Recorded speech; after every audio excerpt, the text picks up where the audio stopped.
Did you know that Carol Burnett still refuses to watch an episode she recorded in 1977? In this video, we will tell you the whole story behind this controversial moment. Before we start, don't forget to subscribe to the channel and activate the notifications bell so you don't miss any content. So let's go. In 1977, Carol Burnett participated in a special episode that deeply marked the entire staff of her program.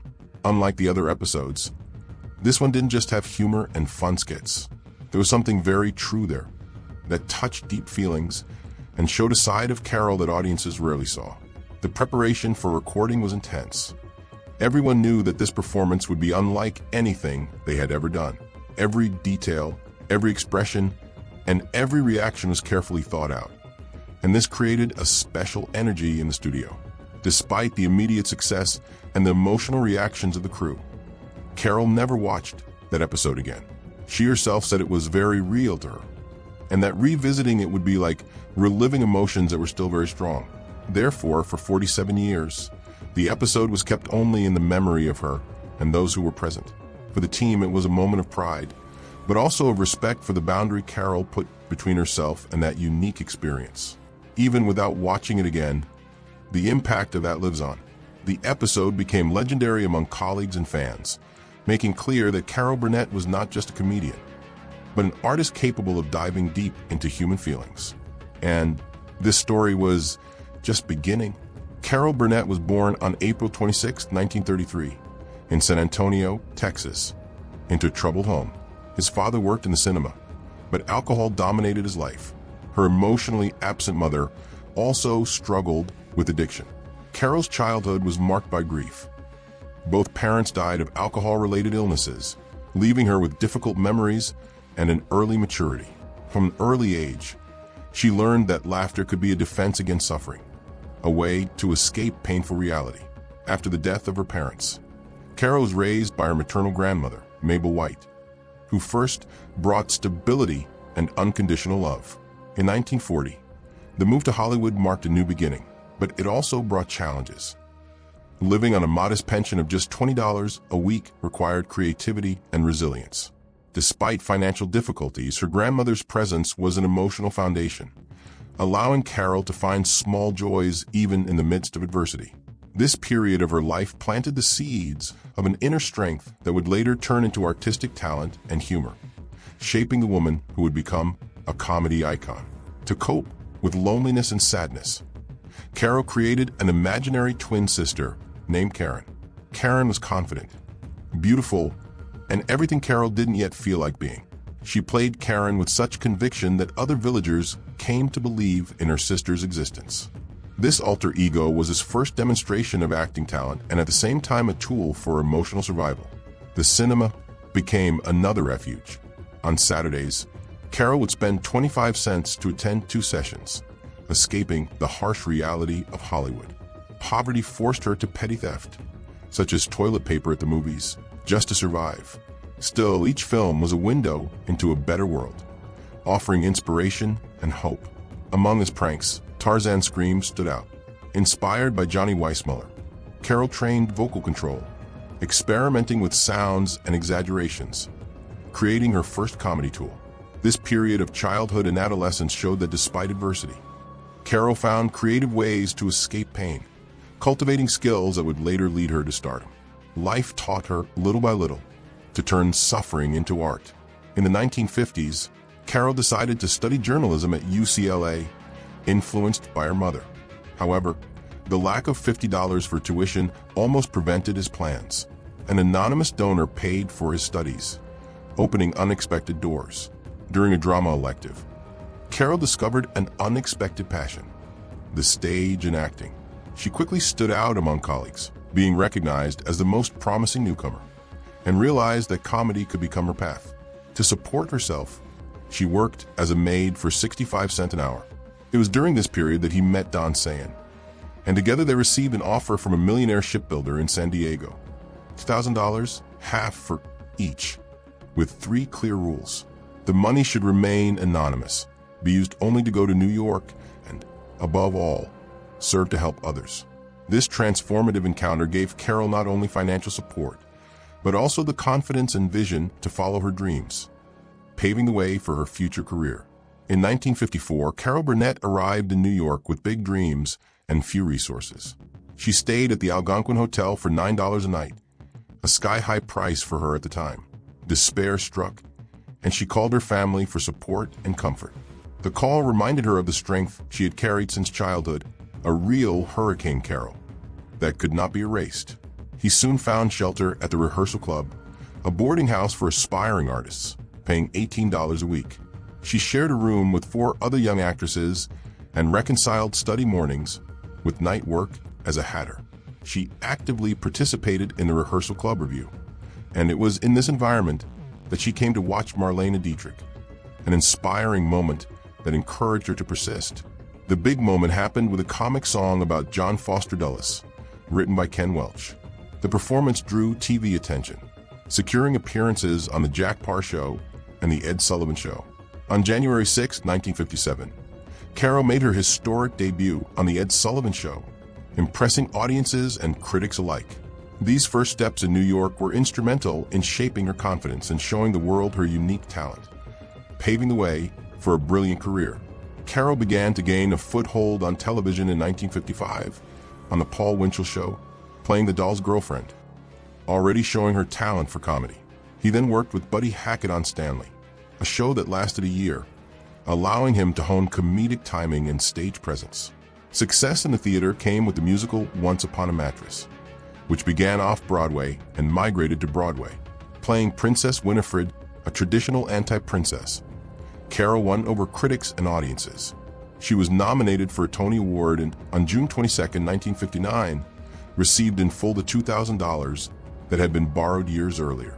With 470 performances, the show lost steam only when she left.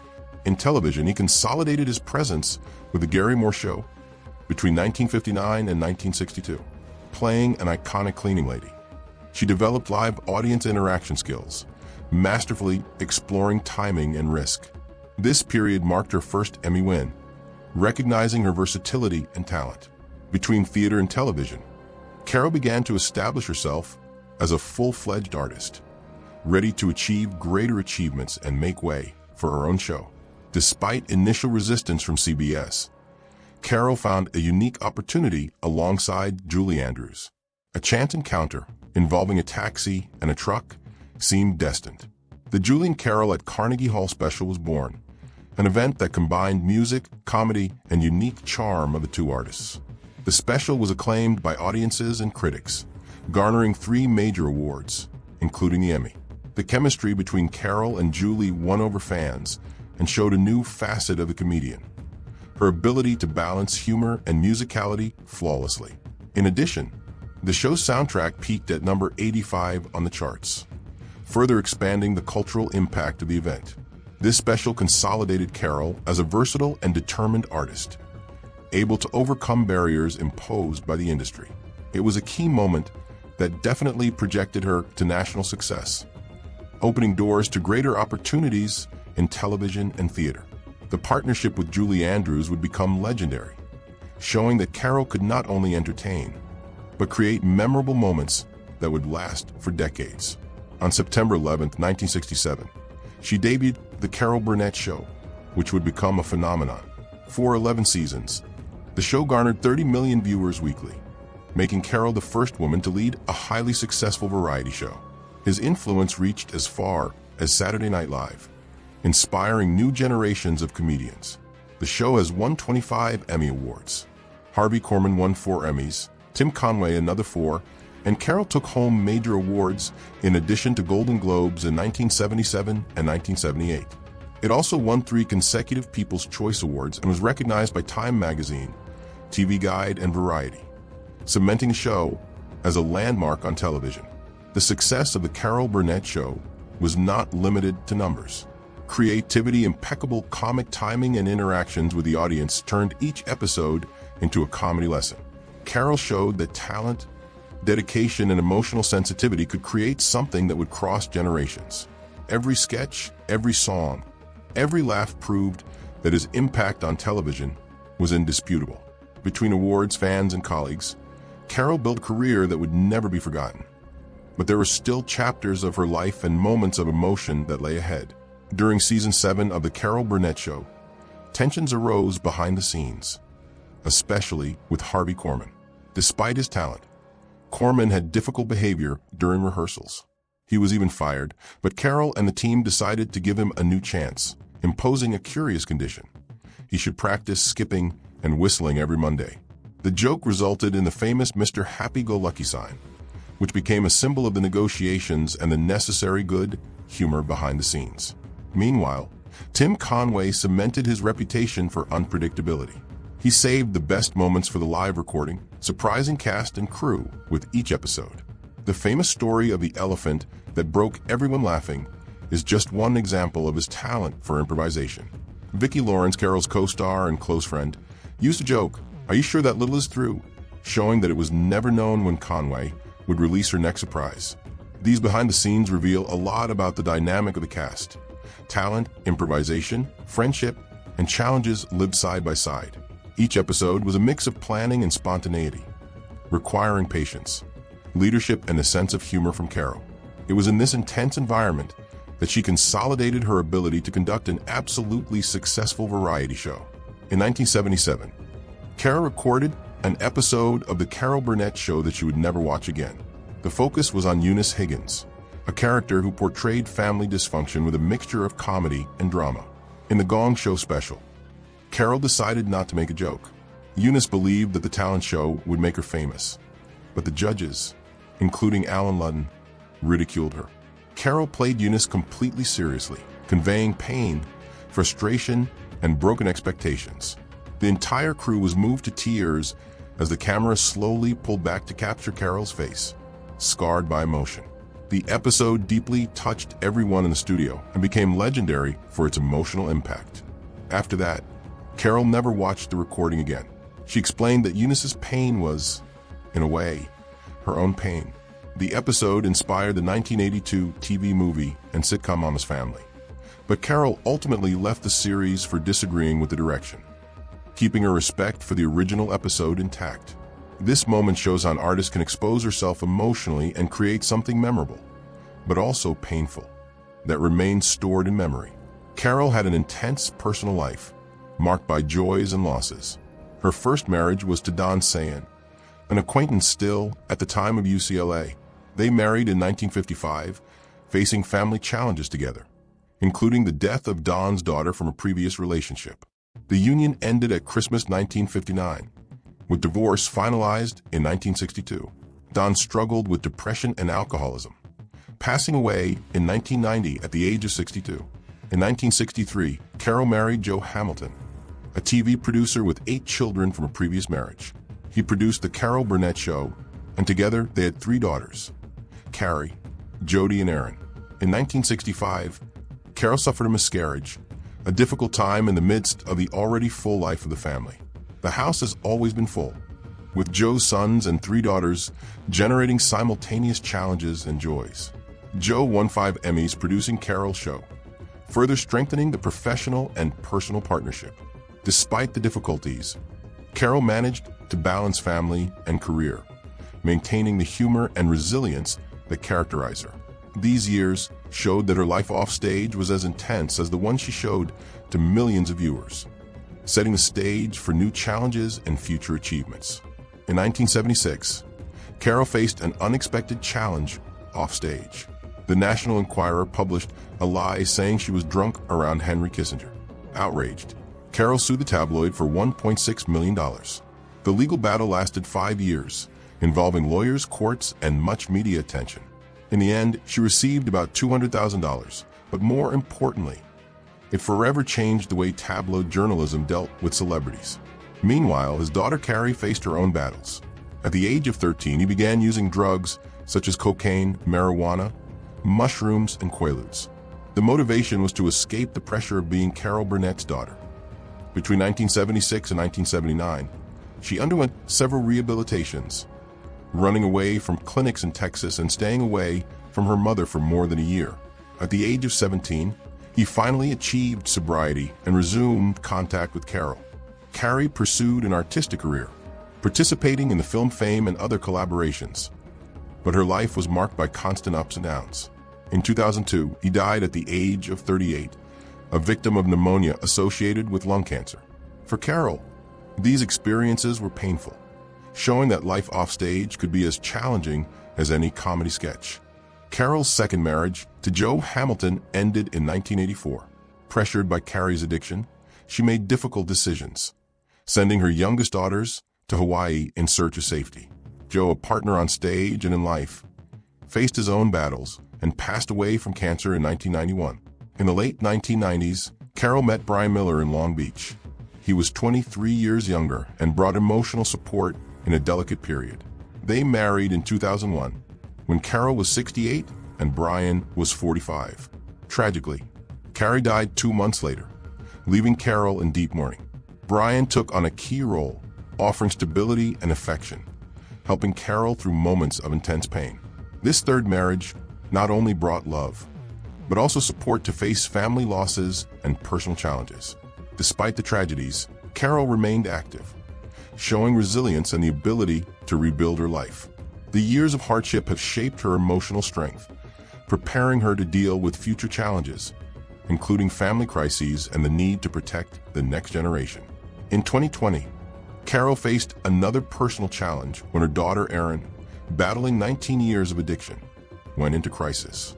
Erin underwent 8 rehabilitations and 240 days institutionalized, but still exhibited dangerous behavior, including suicide threats to her own children in July of that year. Faced with the situation, Carol and Brian took custody of grandson Dylan. The decision was swift and necessary to protect the child. The court granted temporary custody immediately, recognizing the urgency of the case. For Carol, this experience brought back memories of her own family struggles and the need to be present, even at the age of 87. The responsibility of caring for Dylan required resilience, patience, and unconditional love, reinforcing her role as a matriarch. Despite facing difficulties, Carol stood her ground, showing that her protective instinct and determination went beyond the stage. This real-life episode highlighted her emotional strength and capacity for action in the face of family crises, a reflection of the courage that made her a reference in both art and personal life. Even after decades of success, Carol continued to shine in new roles. In Better Call Saul, already 89 years old, she played Marion, a kind but quick-witted elderly woman who confronts Saul upon discovering his lies. The phrase, "I trusted you," became iconic, and Vince Gilligan called this performance an American treasure. The actress demonstrated, even at an advanced age, absolute mastery of timing and stage presence. In the 1990s, Carol appeared on Mad About You as Teresa, a guest star role that won her the Emmy for Outstanding Guest Actress in a Comedy in 1997. He also received the American Comedy Award for 2 consecutive years, proving that his versatility went beyond physical comedy and that he could win over new generations of audiences with refined talent. These roles showed that Carol never ceased to reinvent herself. Each character, whether in the subtle drama or comedy, reflected his ability to connect with viewers of all ages. The artistic resurgence cemented her career, proving that even after decades, Carol Burnett remained a force of American acting, always relevant and admired. In the 2000s, Carol expanded her career into the world of animation and voice acting. In Horton Hears a Who 2008, he starred alongside Jim Carrey and Steve Carell, contributing to a global success that grossed $298 million on an $85 million budget. Previously, in The Trumpet of the Swan 2001, he worked with Reese Witherspoon, Jason Alexander, and Mary Steenburgen, introducing his talent to a new generation of children.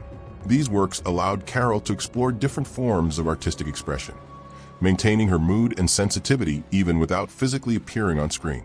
The involvement with animation reinforced its versatility and adaptability. Carol proved that it was possible to continually reinvent herself, reaching both young and adult audiences simultaneously. Even after decades of career, her voice and talent continued to delight and inspire, showing that her art transcended borders and media. In 1999, Carol Burnett returned to Broadway after a 30-year absence, with Stephen Sondheim's musical review putting it together. Performances took place at the Ethel Barrymore Theater, including 22 previews and 101 official shows. The show mixed music, comedy, and drama, allowing Carol to show all the experience gained over decades. A memorable moment happened when her skirt fell off during a scene, turning the incident into a live, comic gag. The ability to improvise quickly made everyone laugh and reinforced his reputation as a master of comedy. Each performance was filmed live, ensuring record for TV and home video, allowing fans who couldn't make it to the theater to also experience Carol's energy and talent. The return to Broadway marked more than a show. It was a celebration of her career, showing that even after years of success in television and film, Carol could still dominate the stage and delight audiences. The experience reinforced her versatility, confidence, and love of theater, making it clear that her artistry transcends generations and that the magic of Carol Burnett would never fade. Between 2022 and 2024, Carol starred in the Apple TV Plus series Palm Royale, playing Norma Delacourt, a wealthy woman who awakens from coma. At the age of 91, he showed impressive vitality, including scenes in which he spoke improvised gibberish, showing a sense of humor and improvisation even at an advanced age. The series received 11 Emmy nominations, including Carol's, making her the oldest woman nominated in the history of the awards. The all-star cast included Kristen Wiig, Ricky Martin, Laura Dern, and Allison Janney, highlighting the importance and prestige of the production. Carol proved again that talent has no age. His performance, combining humor, emotion, and experience, won audiences and critics alike, reaffirming his position as an icon of American acting. Palm Royale not only celebrated her career, but introduced Carol to a new generation, showing that her relevance and creativity remain intact. At 91, she continued to inspire colleagues, fans, and artists alike, proving that her legacy is eternal and that the magic of her screen presence remains as impactful as at the height of her career. And so we come to the episode that Carol Burnett never watched again, filmed in 1977. The intensity of the scene, Eunice's pain, and the emotion of the entire crew made this moment unforgettable and impossible for Carol to revisit. If you were surprised by this story and want to see more curiosities about his career and remarkable moments, comment below what impressed you the most and share your opinions. Do not forget to subscribe to the channel and activate the notifications bell, so you do not miss any new videos about celebrities and stories that you did not even imagine. Until the next video,